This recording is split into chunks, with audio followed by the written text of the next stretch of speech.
अगर तुम ये कहोगे कि हर मस्जिद के नीचे एक मंदिर है, तो फिर हम ये कहना पड़ेगा कि हर मंदिर के नीचे एक बौद्ध मठ है और तुम उन्हें जरूर ले जाओगे। बड़े मुर्दे मत उखाड़ो, करते बड़े उखाड़ोगे भारी पड़ जाएगा। तुम बाबर को कहोगे कि ये मुसलमान बाबर का डीएनए है, तो तुमने किसका डीएनए जरा कोई तो रायता फैला हुआ है। नमस्कार, आप देख रहे हैं डीएनपी इंडिया, हर खबर भरोसे के साथ। मेरा नाम है स्नेहा तिवारी।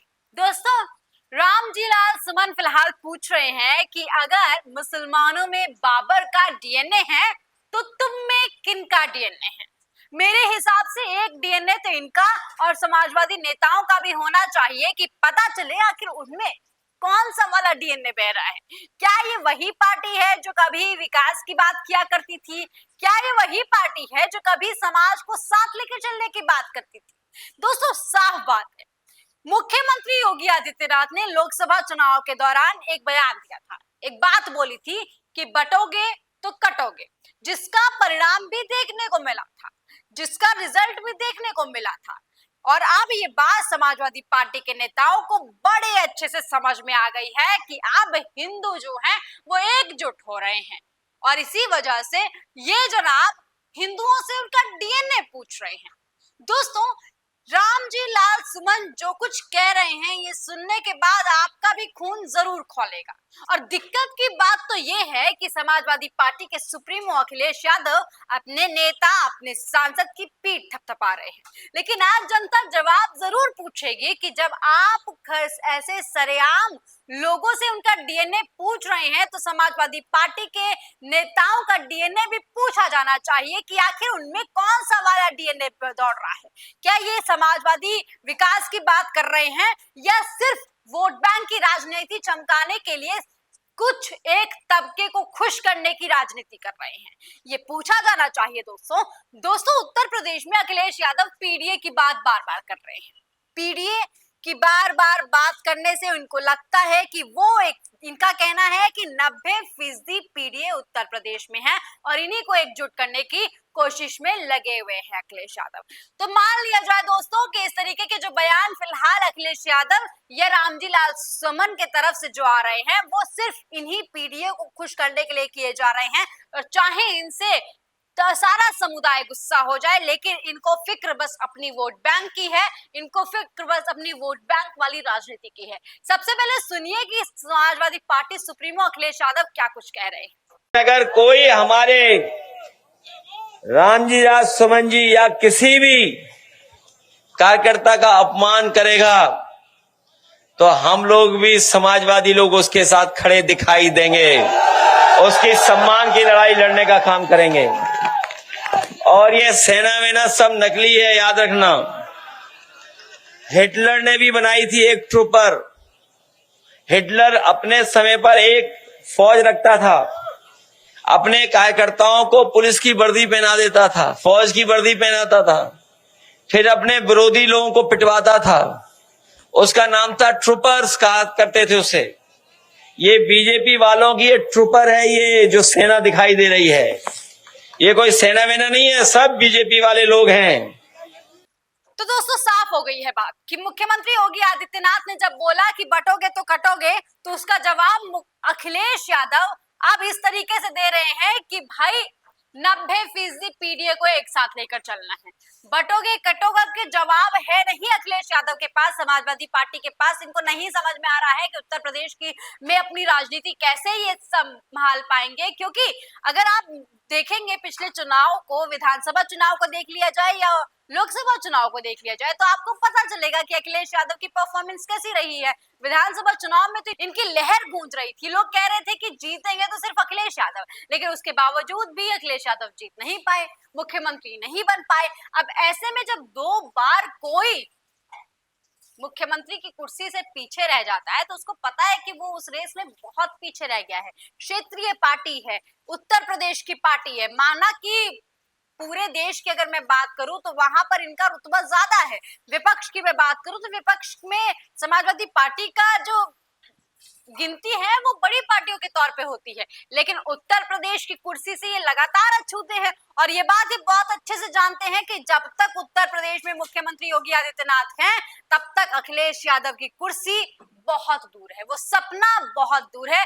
लेकिन अब इन लोगों को एक नई राजनीति सूझ रही है। अब ये सरेआम पूछ रहे हैं कि मुसलमानों में अगर बाबर का डीएनए है तो तुम में किसका है, ये सरेआम पूछ रहे हैं।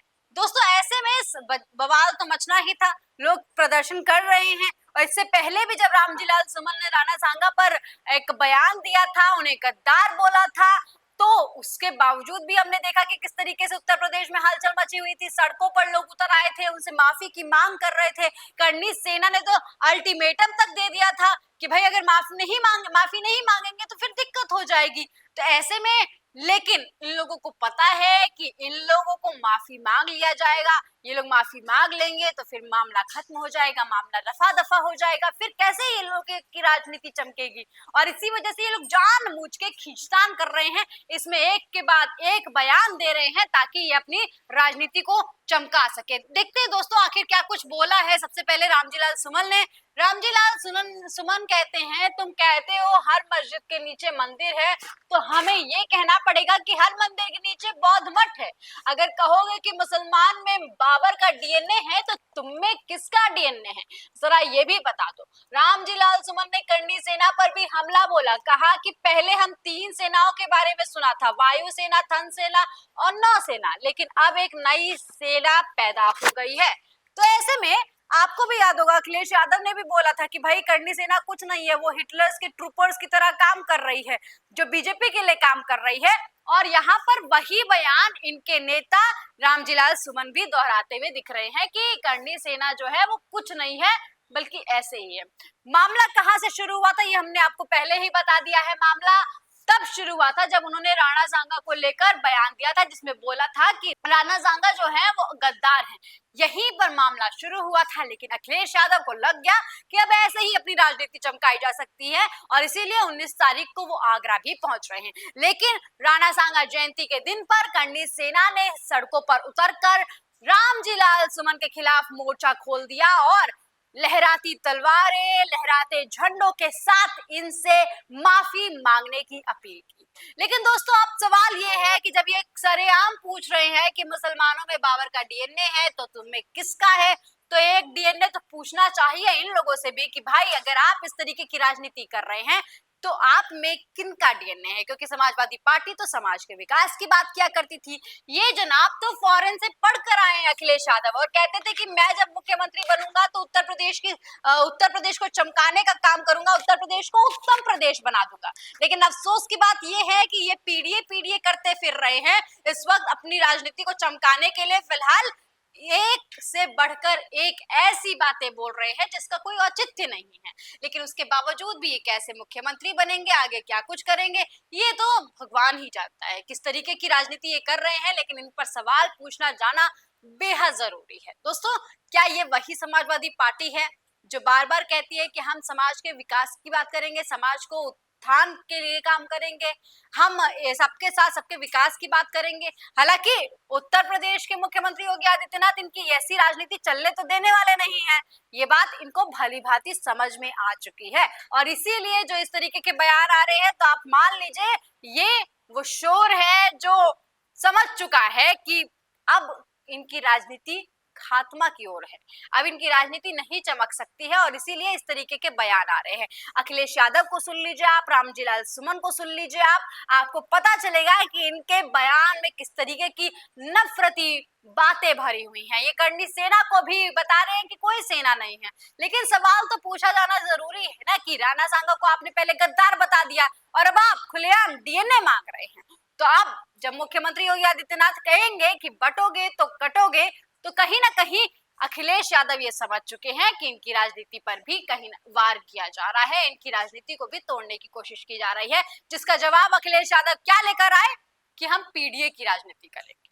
हम दलित अल्पसंख्यक की राजनीति करेंगे, जो कि 90% हैं।